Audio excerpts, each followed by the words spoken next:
কখনো আমার সাথে ভালো করে কথা বলো না, কখনো না। তুমি কুটেই ফেলো আমায়, পড়েই যাই আমি। আমার সঙ্গে দেখা করা হয়নি কেন? কেন দেখা করব? শুধু শুধু বকুনি খেতে?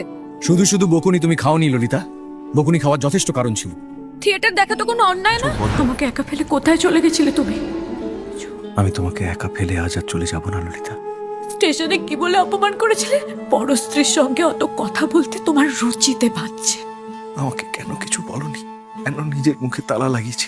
তোমাকেই তো বলেছিলাম, সবার আগে তোমার কাছেই তো গেছিলাম, ভিখিরির মতো গেছিলাম, শুধিয়েছিলাম তোমায়। কি করব আমি বলো? তুমি তো বলে দিয়েছিলে আমাকে নাকি বিক্রি করা হয়েছে। তোমার কোনো দায় নেই আমার উপর। তোমার আমার পথ আলাদা হতে পারে না ললিতা, এ তুমিও বোঝো।